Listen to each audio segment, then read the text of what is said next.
Thank you very much for having me this evening. I very much appreciate it. We're going to be talking just for a few minutes here on a subject that's near and dear to my heart. I'm actually coming to you live, broadcasting from the beautiful metropolis of Newmarket, Virginia. I'm sitting here in the offices of the Shenandoah Valley Battlefield's National Historic District. I'm the Chief Executive Officer for the National Historic District, and I've been here with the district for about 7 years. It feels like 2, but it's been about 7. Before that, I was at Antietam Battlefield, and before that in Gettysburg, and then before that, I was a kid in Hershey, Pennsylvania. So this is kind of a neat thing for me to do, to talk to people from back home. And I do miss Central Pennsylvania. I have no family really to speak of there any longer. So this is as close to family as I get. So thank you very, very much for having me back home tonight, so to speak. We talk about the Battle of Newmarket. Anyone who is involved with Civil War history, who has been around Civil War history or read about Civil War history, they're at least tangentially familiar with the Battle of Newmarket. It's been called the smallest battle of any consequence in the American Civil War. It is not a large battle at all. It is relatively small. However, there are a lot of relatively small battles in the war that get a lot of airtime or a lot of attention even over 150 years later. Most of the battles of the 1862 Valley Campaign, made famous by Thomas Stonewall Jackson, were very small compared to late war standards. But what makes this stand out as a small battle is that it's happening in 1864. And by 1864, there are massive armies that are marching across the American continent, the likes of which the world had never seen. And this is becoming a very, very modern war, and it's a very massive war. And so this small engagement out in the Shenandoah Valley should be something that is barely remembered. However, it's remembered because it has extreme strategic importance at the time, and it also has extreme importance for the morale of the Confederacy. And that piece, the fact that the seed corn of the Confederacy, the storied VMI Cadet Corps, was involved in this battle, has helped lock it into American memory forever.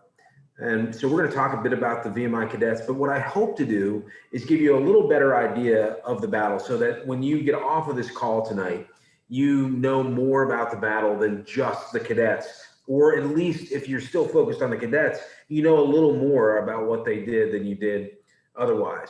I want to make sure that you know too, before we're off of here, just why the battle happened and what came of it, what was the outcome of it. So without further ado, I'm going to click through these slides and get started. So if you look at the map that's on your screen, you'll see some large blue arrows, and those blue arrows are showing you what that man on the right-hand side of your screen was up to in the spring of 1864. That, as you all know, is Ulysses S. Grant. Grant had taken command of the armies. The snow is melting. The creeks are going down to a manageable level. When spring campaign season is upon them in 1864. And so Grant's got to come up with something that he's going to do to turn this war around, if you remember, in the spring of 1864.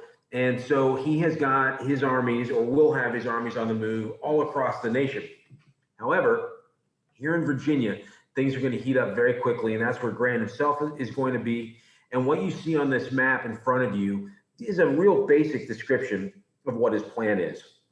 There's a great quote from Grant from this time period. Grant said that if Franz Sigel can't skin the thing himself, he can hold a leg while the skinning's done. And the reason I use that quote is because it's a real colloquial way of explaining what Grant is up to here in the Valley. So if you look at those arrows, look to the right and look at the two that are pointing towards Richmond. Richmond is the goal for Grant. Grant wants to take Richmond. That is more important to him in many ways than conquering Lee. He's not going to follow Lee all around, maybe as some previous commanders would. He is gunning for Richmond. And so all of these arrows, in one way or another, all these armies that he's going to put on the move are going to support that goal, taking Richmond. He's got old Ben Butler coming down the peninsula and heading towards Richmond from the southeast. General Meade is going to launch what we now know as the Overland Campaign. He's going to be coming from the Fredericksburg area and be pushing towards Richmond across the Piedmont area of Virginia.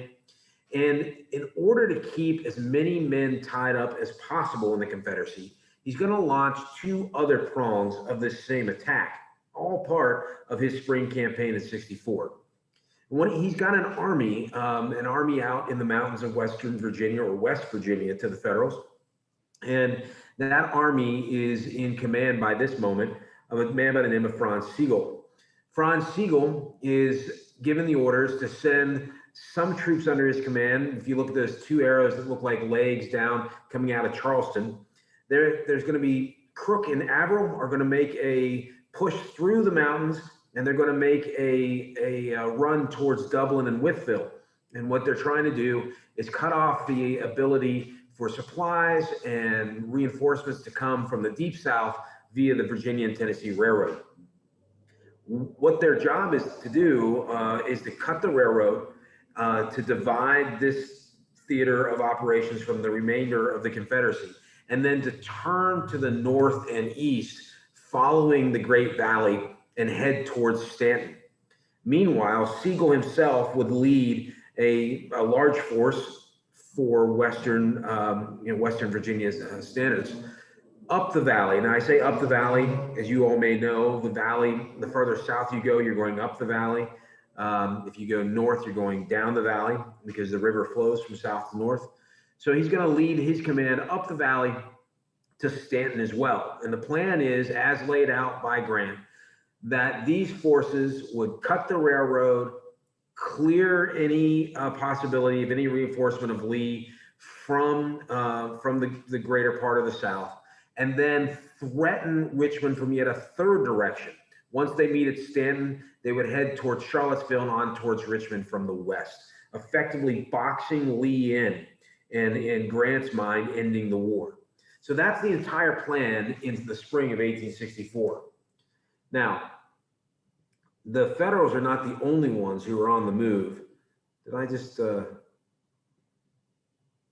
something in here? Let me see here. I just zoomed in, didn't I? I don't know how to move my screen here.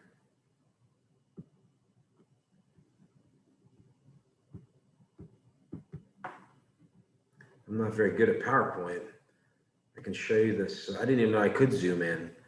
And now I don't know how to unzoom. There we go. Okay.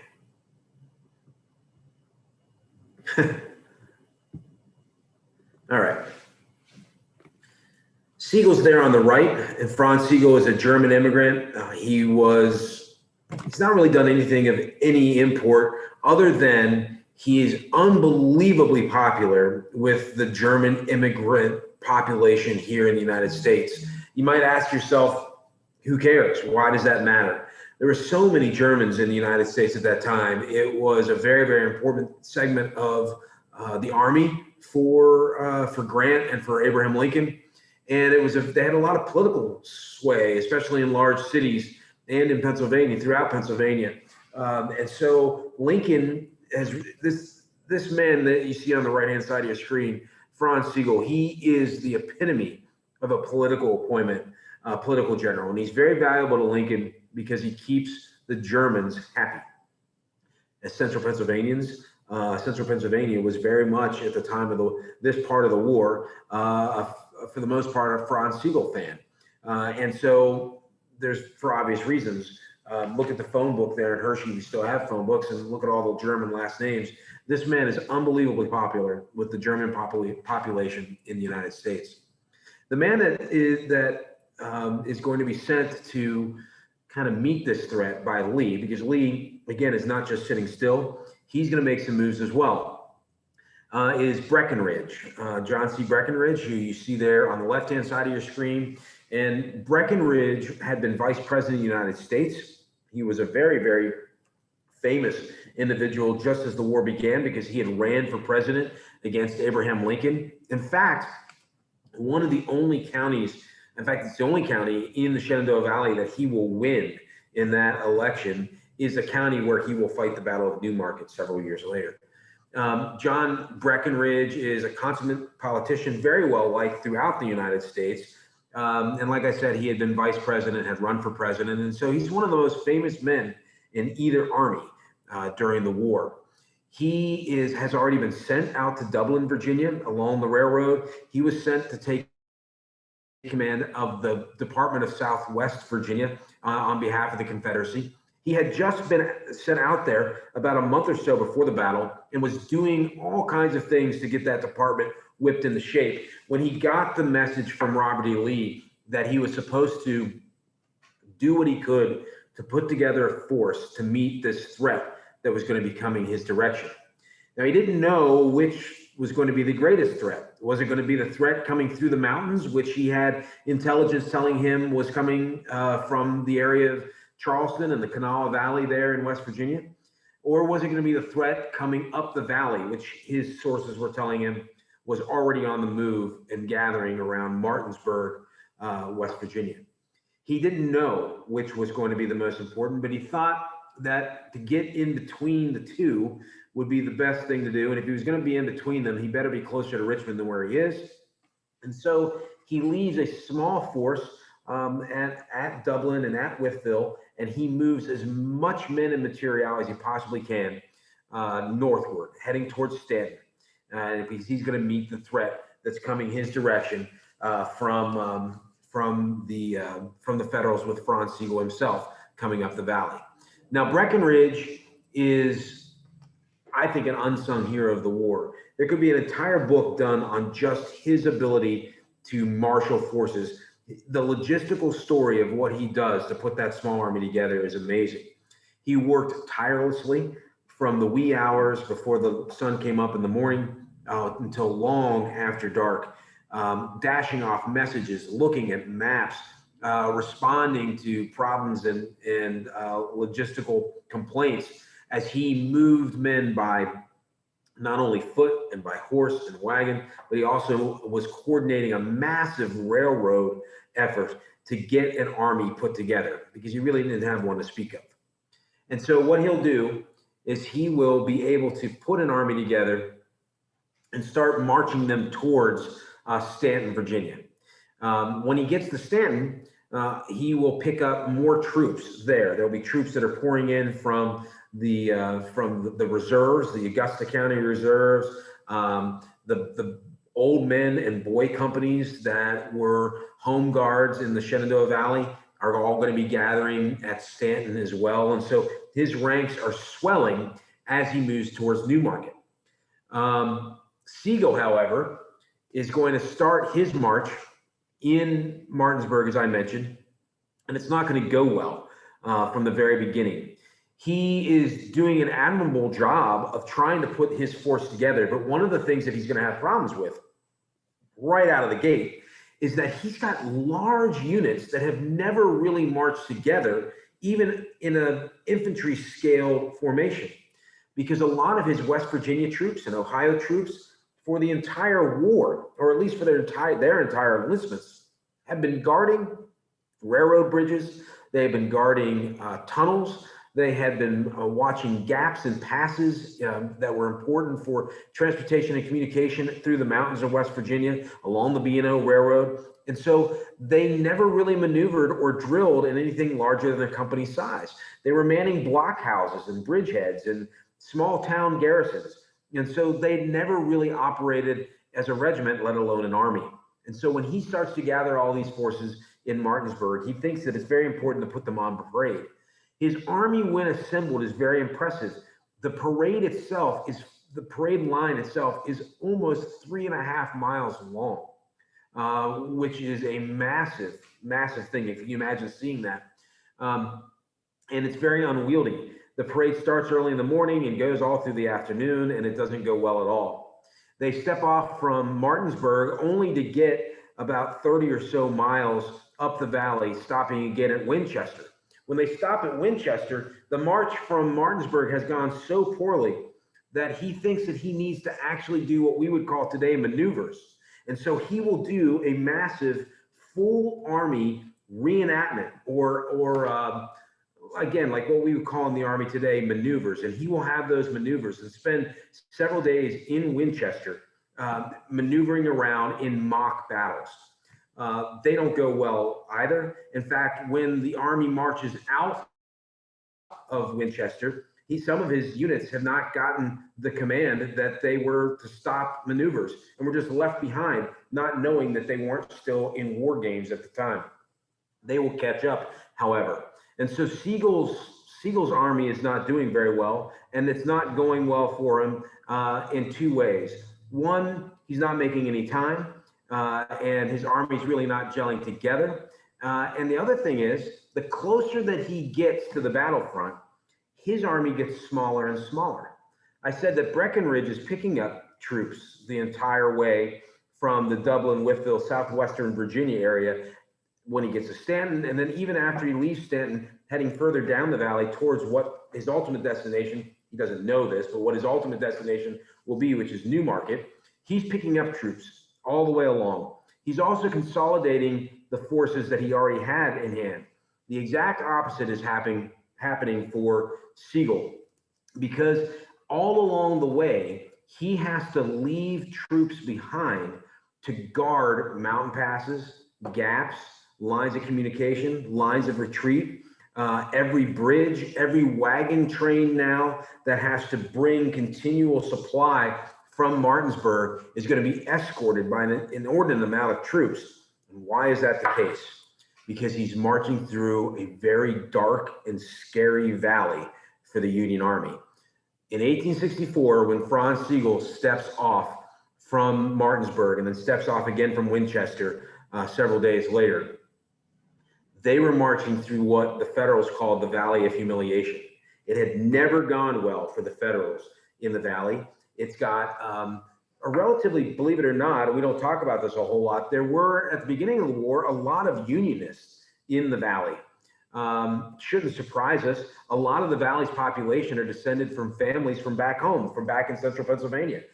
They had moved down the Great Wagon Road. That's why their names are Zeiler and Krim and Kleindienst and Miller and Mumma and Hinkle. And so you've got a lot of connections with Pennsylvania, with the Northeast, and these families were Unionists. But as the war drug on, they became ardent secessionists for the most part. And it was a very drastic switch. And so the local population is not real lovey with Union armies here. And you have very active partisan groups that are very threatening. None other than the Great Ghost himself, John Singleton Mosby, and his men are always ready to pounce in the spring of '64 on any wagon train coming up the valley or any small detached number of troops. And you also have others too. You have McNeil and his Rangers who are operating in the area. And so this is a very tense, very high drama valley for these men to march through. And Sigel is feeling that. He does not want this to be his valley of humiliation. So as he marches further and further south, he continues to bleed off his own men and weaken his army. Now, there's somebody else who's buying time for the Confederate Army. And that's a man by the name of John D. Imboden. He's the man that you see on your screen right now. Imboden was a Stanton native. He is a Valley boy. He is a cavalry officer, and he was leading kind of a partisan band of cavalry out here, not the grand cavalry that might be with the main army on the eastern side of the Blue Ridge, but something that's a little more ragtag, something that's a little closer to partisan forces, but they are regular Confederate cavalry by name and number. But in personality, they are a much looser organization. And that's going to come into play here in a positive way, actually, because they're able to operate in small roving bands and they're good at clandestine activities. They're doing things such as dressing in Union uniforms and riding very, very close to Union positions, or riding right up to Union soldiers and asking them for information of all sorts.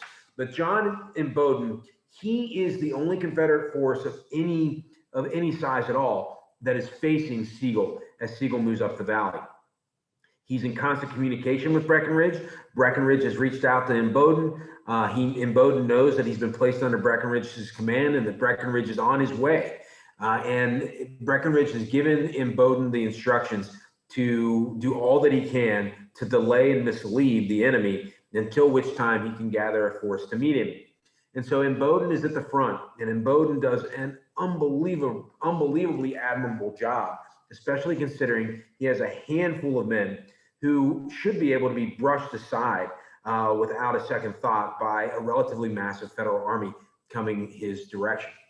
Imboden will not only fight small delaying actions and hamper and harass the main column, but he will look for any opportunity to confuse the Federals into thinking that there's a larger force facing them. He will send cavalry patrols far off into the mountains of West Virginia and attack Federals who are moving towards Sigel to support Sigel in West Virginia. Again, scaring the bejesus out of Franz Sigel and making him leave even more soldiers behind as he marches further south. Imboden does a phenomenal job.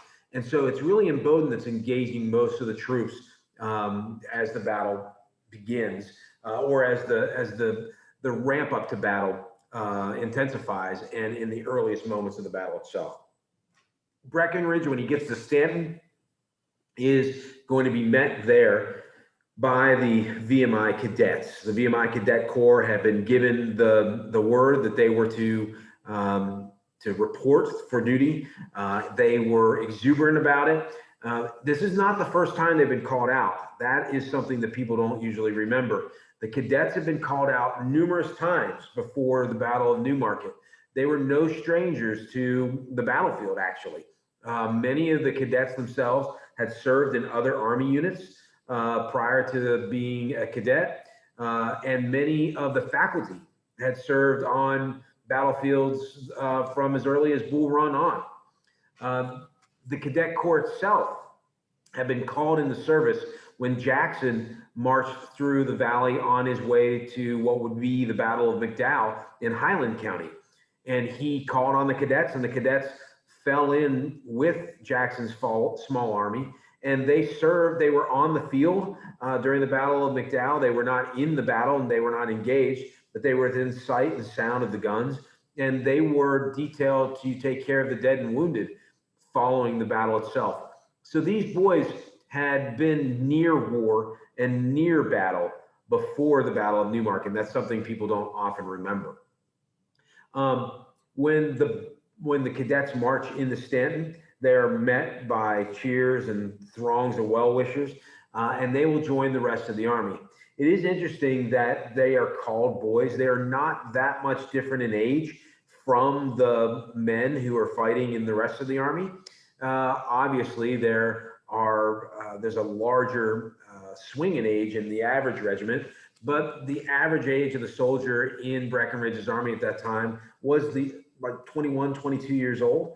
And these boys range in age from 15 to in their early 20s as well. So there's not, even though they are slightly younger, we often get the Hollywood image of a bunch of schoolboys, maybe from the movie The Horse Soldier, the Horse Soldiers, where you see those boys coming out, and there's a little boy with a drum, and he gets spanked because he's not supposed to be going.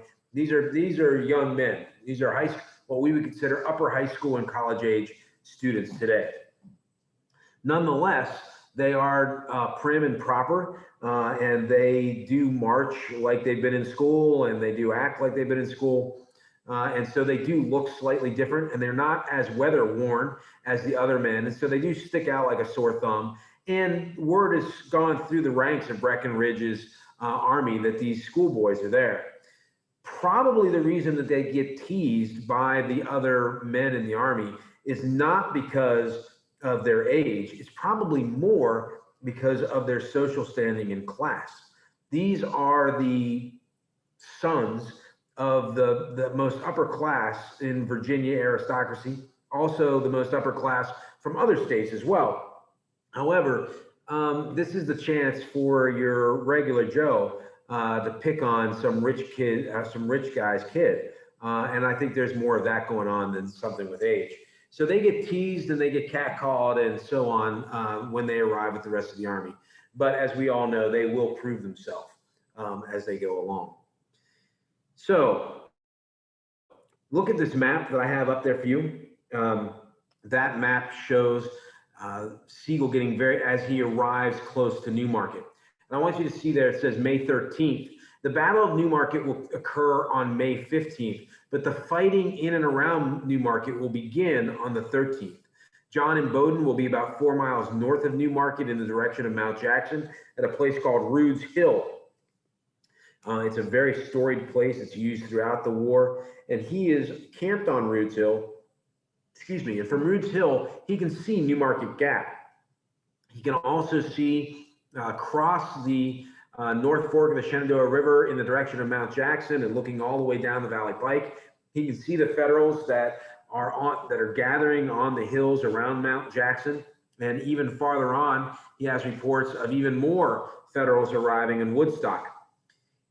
On this particular day, May 13th, he can see Boyd's cavalry that had struck out over the Massanutten Mountain and came down along the backside of the Massanutten Mountain in the Page Valley to try to make an attempted swing in to cut off the Confederates at Newmarket, to come through the Newmarket Gap. And Imboden can see the Newmarket Gap.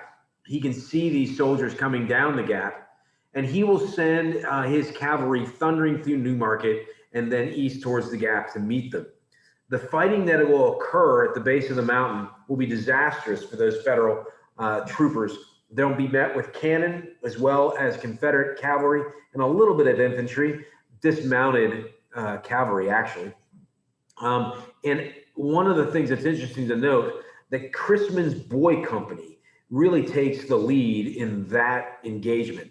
And so some of the very first troops who are engaged around Newmarket in advance of this battle are also actually the youngest troops engaged. Chrisman's Boy Company was comprised of boys that were 11, 12, 13, 14 years old, 15, 16 years old. They actually were in reality the image that we carry today of the VMI cadets. They will fight on the 13th. They won't be engaged on the 15th, but they'll take casualties here and will be some of the first casualties in the spring campaign of 1864. Boyd's men are going to be driven pell-mell out through the mountains. One trooper at a time will be picked up through the mountains in the darkness. Boyd's command almost ceases to exist that evening, and his attempted swing behind the Confederates is Imboden, that branch of the Confederates, is shattered, and it will again put even more fear and doubt in Sigel's mind. Imboden on the night of the 14th is going to he's going to know that Breckinridge is getting very, very close, and he's going to send word to Breckinridge that he's forming a line north of Newmarket. He's fallen back to Newmarket because he has to cover the gap, and he's preparing to meet a rather large Federal force. Breckinridge himself will give the command to hold at Newmarket, and that he's on the way. Let's see if I can do this without zooming in. There we go. So Newmarket itself looked like this at the time of the fighting in 1864. This is a 1858 image of the downtown. This is actually at the crossroads, the very center of the town. The man that's walking across the street is actually walking towards the building that I'm sitting in right now. That building is the last building that you see on the farthest left of your screen. I'm actually in there as we speak. This is in Newmarket, looking from north to south. And so Breckinridge's army is going to be coming towards you as you look at this image. The town of Newmarket was established in the 1790s. Why is it here? It was because it was along the Great Valley Road, which would become the Valley Turnpike, which we now know as Route 11. And it will be a crossroads town because there was also what we now call Route 211, which went east and west, went through the Newmarket Gap and on out into the mountains of West Virginia. Sigel wants to get to Newmarket because he wants to establish communication with his other forces that he was sending through the mountains. And Newmarket is the best place to do that because he can send troopers and communication lines through the gaps following this road that you see this man walking down in front of. Now, this town was very much like a central Pennsylvania town, very German. In fact, there was a large percentage of the people here that spoke German. There's a German-speaking, German printed newspaper here to service that population. Lots of wagon shops, lots of mechanics in this town, and it's a very bustling place at the time of the war. As Breckinridge gets closer, he will deploy his men south of the town. Imboden will be drawn back through the town, and he will be ordered to try to get the Federals engaged and to bring on or create a general attack on behalf of the Federals. You can see on this map, it says Shirley's Hill, and you can see Williamson's Hill. These are relatively high positions, topographic features, and they are directly opposite Maynard's Hill. It looks like Manor, but it's pronounced Maynard. And you can see there the old River Road and where the Federals will establish their line.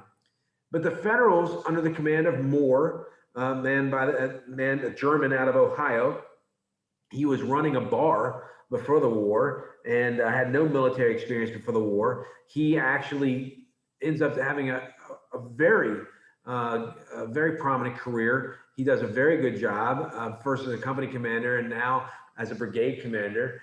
He is going to be the first Federal commander to arrive on the field. Moore is going to establish a line on Maynard's Hill, and the Confederates are going to eventually establish their line on Shirley's Hill and Williamson's Hill. And you can see the disposition of troops there. When Breckinridge arrives, he arrives very early in the morning, and I want to read you a quote talking about that evening. If I can find it here.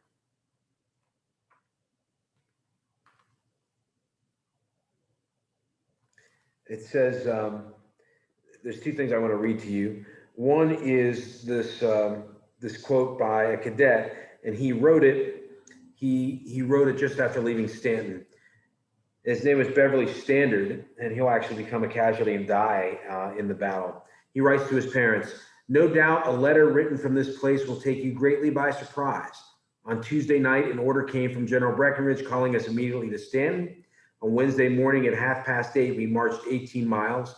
This morning, we left camp under quite different circumstances and having rained during the night, and has continued to do so all day. The roads are awful, and we have to wade through them like hogs. You must not make yourself uneasy about me. I will take care of myself. Give my love to all. Your darling boy." It is sad to say that when Beverly Standard's mother gets word that he had been killed in the battle, she argues with the messenger, saying, "There's no way my son could have been in that battle. He's at school." So it's a very, very sad thing. Imboden himself will be awakened by a lantern. There'll be a lantern pressed into his face, and he grumpily asks, "Who's shining that light in my face?" And Breckinridge answered and says, "General, it's me, General Breckinridge, and I'm here to check on the disposition of your troops." Breckinridge obviously arrived pretty early in the morning, and Imboden was trying to get a little bit of sleep and was very much out of it when Breckinridge arrived. He quickly comes to his senses and comes awake, and they will ride the Confederate line about 3 in the morning. And Breckinridge decides that he definitely wants the Federals to attack him. And as he will order Imboden forward to poke and probe the Federals to no avail. And as the morning of May 15th opens, what you see here on the map is basically the Confederate line. He will have General Wharton's men. He has picked up General Gabriel Wharton, himself a VMI graduate, and Wharton's men are going to be on basically the left of the Valley Turnpike, or the western side of this battlefield. General Eccles, who is not feeling well at this time, his command is going to be basically following the line of the pike and right of the pike and heading abreast of Wharton. They're going to arrange both of those commands into two lines, and they're going to move forward in echelon. The reason they're stacking their men into several lines in that fashion is to consolidate forces for sure, but more to confuse the Federals into thinking that they have longer lines of men. The reason they're positioned the way they are is that if you would look at them from the front, there's a very good chance that you would think that you were looking at a broken view of three complete lines instead of three broken smaller lines, excuse me, which is what they really were.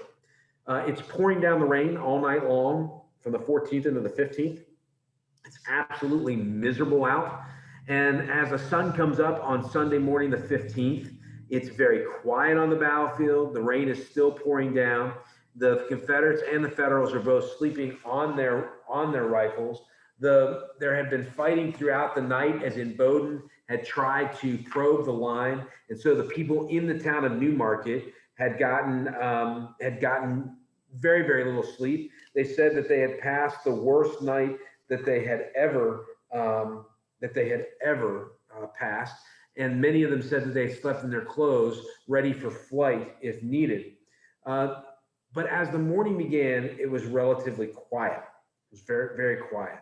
Imboden and Breckinridge still had not had any luck at getting the Federals to attack them, and so Breckinridge says that he's going to move forward and press for battle here, and he's going to actually going to be the one who will do the attacking. So he'll send the 30th Virginia Battalion as skirmishers down Shirley's Hill, which is what you see there on the map. They'll be met by the 18th Connecticut, who had already been positioned down into the edge of the town, and they will be under the brow of the hill. And there won't be a whole lot of activity between them, just some pot shots between the two of them early in the morning. The 18th Connecticut is scared to death because they hear a charge coming their direction. And so they crouch down and get in position, blow the dirt out of the mud out of their lock plates and pull their trigger hammers back, only to realize that it is a stampede of cattle that are coming their way, breaking through the fence in front of them. These cattle being chased by a large Newfoundland dog.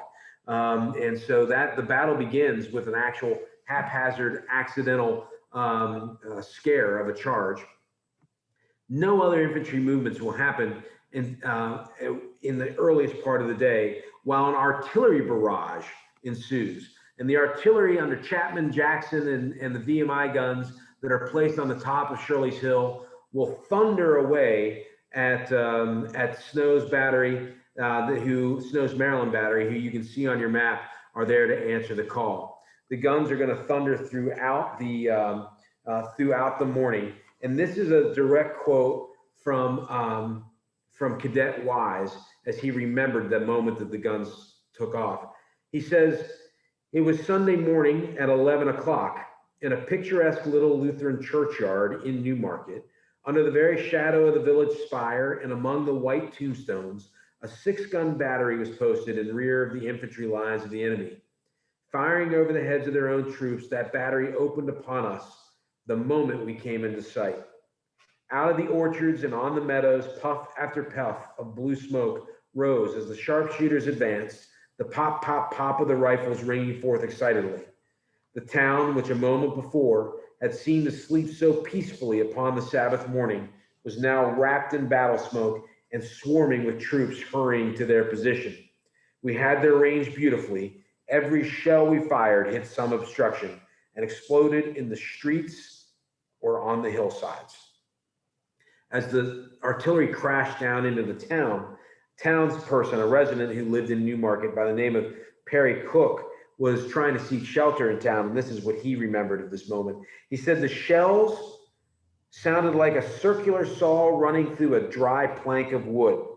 We all went into the cellar. Everyone walked the floor, rubbing their hands, and did not speak a word." When the battle moved further to the north, Cook and some of his other town residents tried to find a better place to hide, and he said, "We concluded to go home, but a shell burst nearby. And when the smoke showed us our danger, we ran right back to where we had come from. I do not know if I opened the gate or if I jumped it. And so that's how the battle began. The famous VMI Cadet Corps is actually going to consist of two different commands. You're going to have the infantry command, but just before the battle began, the leader of the VMI Cadets, he will detail a man by the name of Scott Shipp. He'll be in command of the cadets throughout the battle. He will detail 8 cadets from each company to man the VMI section of guns. And the VMI section will comprise about 13% of the cadet corps that day. And so we don't often talk about them, but we will during this talk.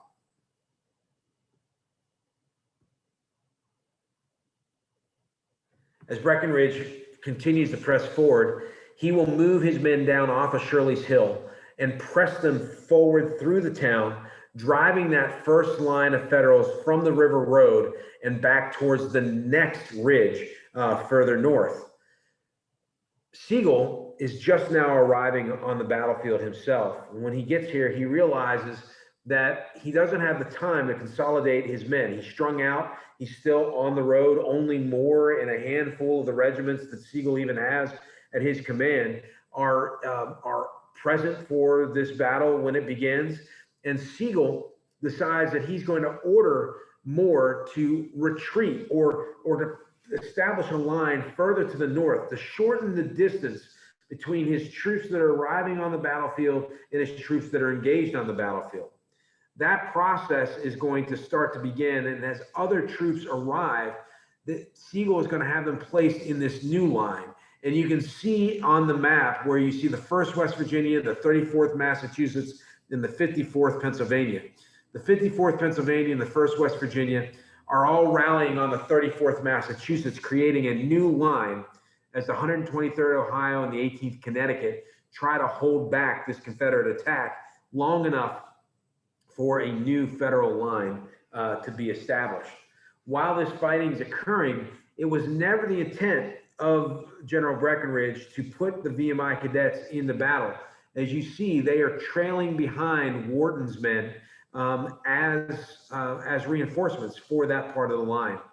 General Eccles, who I mentioned was not feeling very well at the time of this battle, most of his command duties during the battle are going to fall to his senior regimental commander, Colonel George Patton. George Patton is the grandfather of the World War II George Patton, and he's going to figure prominently into this battle. His cousin, his first cousin, who is George Smith, is going to be in command of the 60. You can see the 62nd Virginia there, and the 62nd Virginia and the 22nd Virginia, Patton's actual regiment, are going to do some heavy fighting through the town and north of town. 23rd Virginia Battalion as well will be holding the right-hand side or the right flank of the Confederate force as it advances. It will not be heavily engaged until later in the day.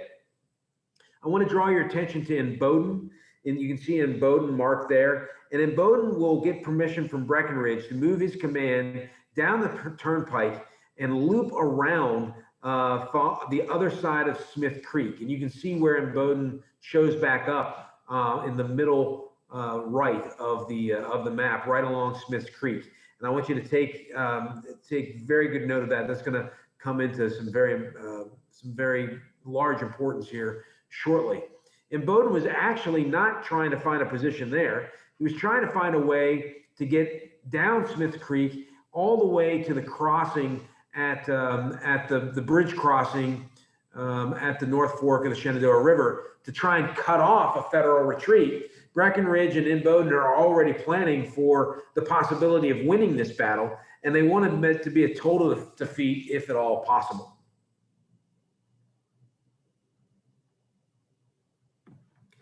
As the Confederates continue to press forward, you get to this part of the battle. And this part of the battle is happening between about 2 o'clock and 3 o'clock in the afternoon.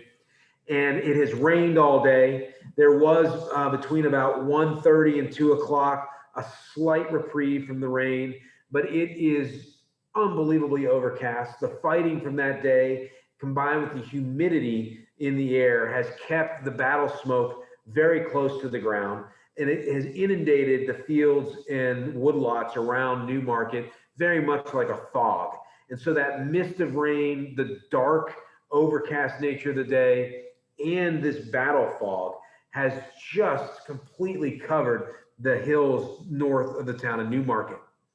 The fighting at the Battle of Newmarket is oftentimes told as a story of a press up Maynard's Hill and across the Bushong Farm in a charge by the VMI cadets across a field to capture 2 cannons and save the day. That's basically how this story is told. But this map, this is the high water moment. What you see on this map represents some unbelievably intense fighting between some green troops on both sides and some veteran troops on both sides, and some very unique use of battlefield tactics that I want to mention here.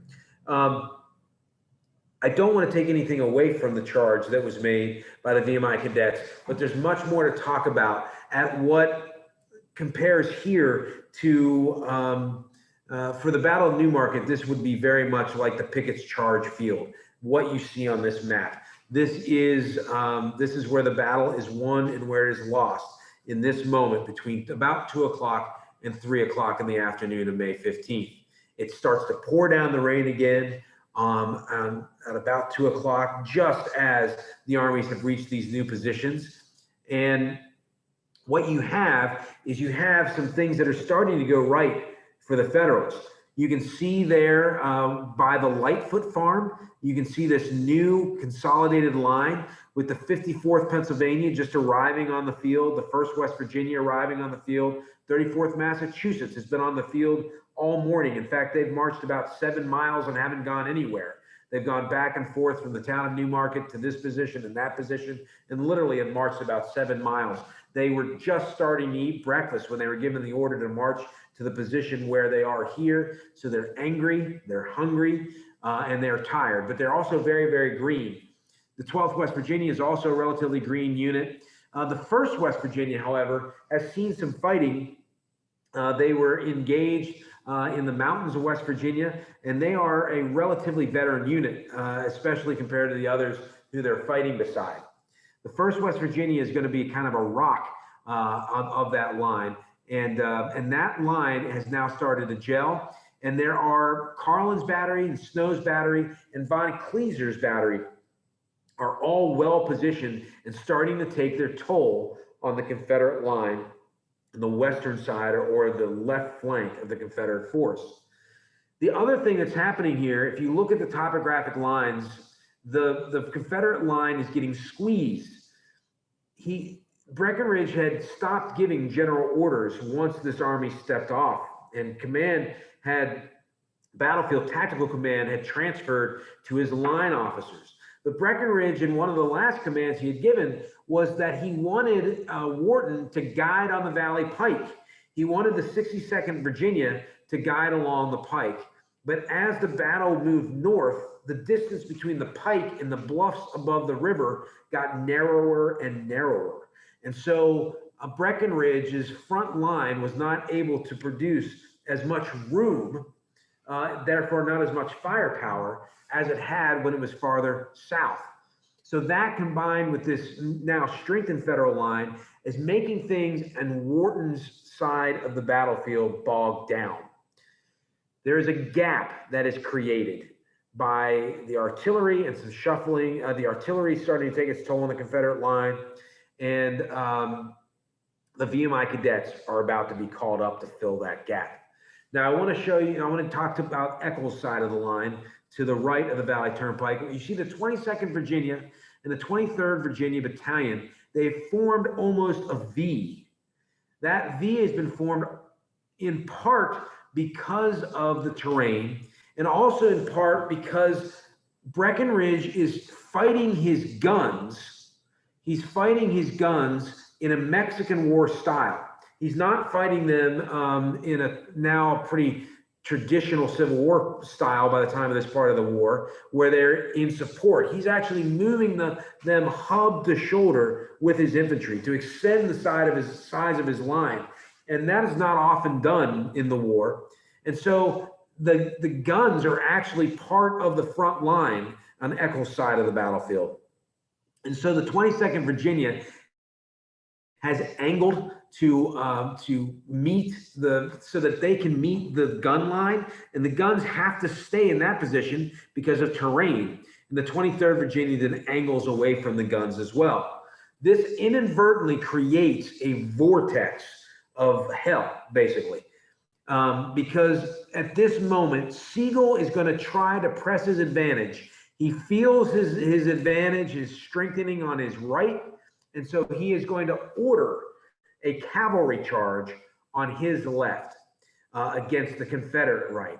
And so you see Stahell's cavalry there, about a 2,000-man cavalry charge, European-style cavalry charge, is going to be mounted directly down the Valley Pike through an unbelievably muddy field. The cavalry charge, just by terrain and weather alone, is not going to go well.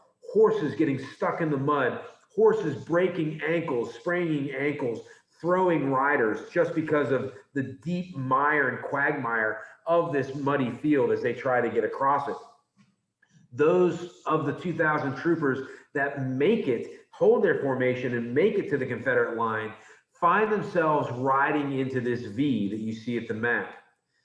That V at the very apex are these Confederate guns that Breckinridge himself has ordered to load with double canister and to hold their fire until almost the last moment.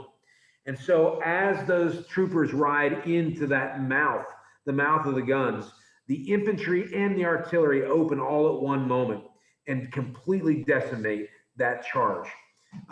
They are also going to start to feel the pressure of Imboden, who's on the other side of Smith Creek and who has found a high place for some horse cavalry under the command of Colonel McClanahan. And he's going to open up artillery that's going to start to rake the flank of the entire Federal line. That failed cavalry charge, combined with Imboden's artillery and the artillery of Jackson, Berkeley, Chapman, and the VMI guns, is going to start to break the will of Sigel's men. The 54th Pennsylvania is going to attempt to push forward, and when they attempt to push forward, they are going to find themselves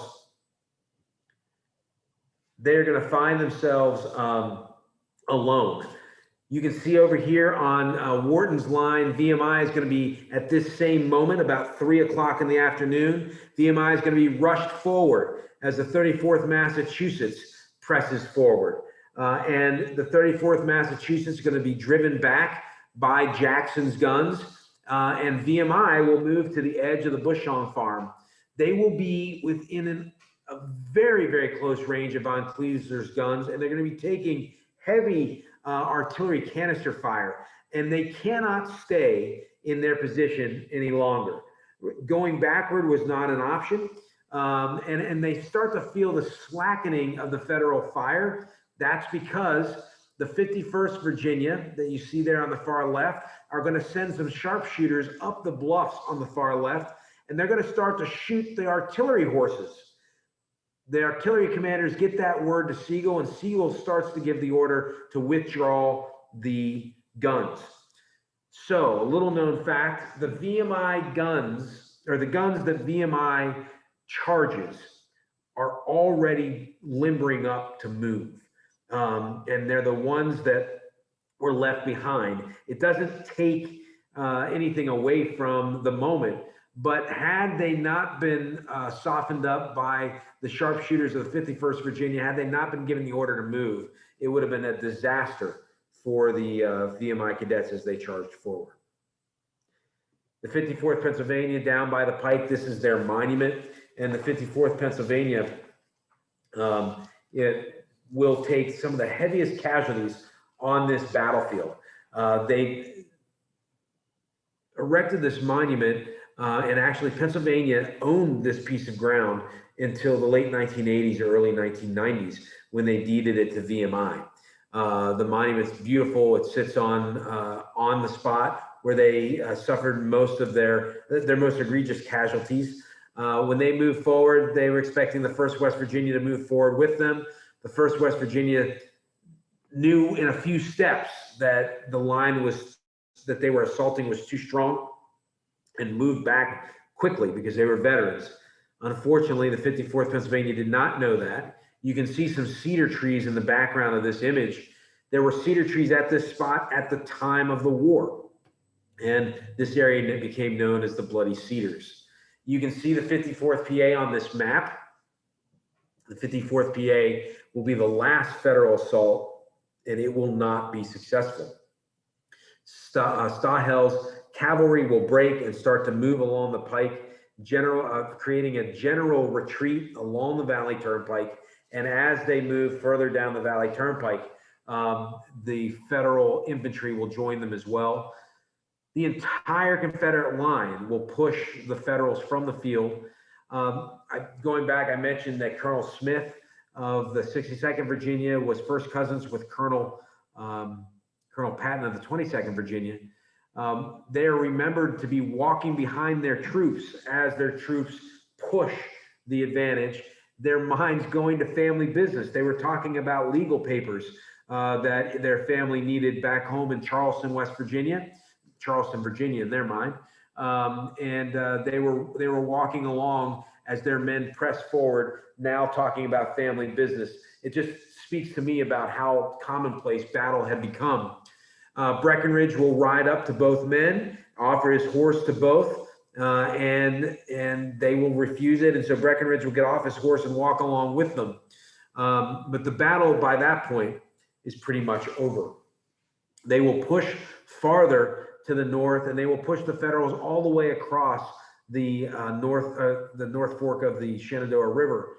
One thing of note that's important to talk about is that DuPont's battery that never made it to the field he will move forward without orders, and he will set up a leapfrog defense with artillery that will provide artillery support all along the retreat. And it becomes something that he is remembered for and he is awarded for following this battle. The picture that you see there to your right, that is Newmarket as it looks today. This was taken sometime this spring.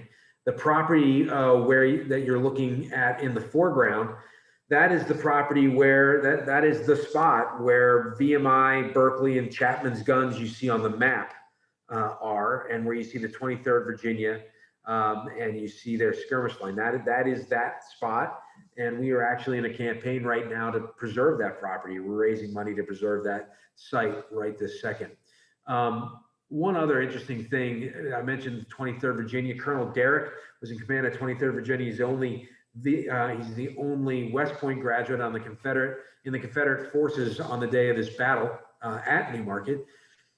When Stahel advances his cavalry, he actually orders his 23rd Virginia Battalion to form square. It's one of the only times, if not the only time, in battle that the Confederate Army ever forms square. He forms both types of square as well. He forms several of his companies into the large regimental or battalion size square, and the men who were deployed as skirmishers went into square as comrades of arms, with 4 men putting their backs back to back and kneeling. And so between how Breckinridge is fighting his guns in that Mexican War frontline style, and what happens here with Derrick forming square, this is one of the most unique parcels of ground in all of American military history when it comes to tactical deployments of men in battle. And it's at the Battle of Newmarket, something that most people would not think of. This is an image that was taken this spring of that farm that I was just describing. This is the Newmarket battlefield as it looks today.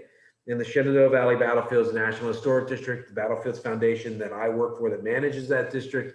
We're working desperately to keep this battlefield looking like this today and forevermore. And we are in particular working right now to save this particular site. So if you get a chance, come down, let me know you're coming. We'll walk these fields together. I tell you, I don't do very well on Zoom calls, but I can give a passable battlefield tour, and I'd love to have you come down. The Battle of Newmarket will result in Sigel being removed from command. Sigel's men will go all the way back to the banks of Cedar Creek, all the way down the valley to the banks of Cedar Creek. It will result in David Hunter being put in command in place of Sigel. Hunter will just in a few weeks reform that same army and march them right past this very spot you see in this image, about 100 yards to the left of this image. That column will come to a halt.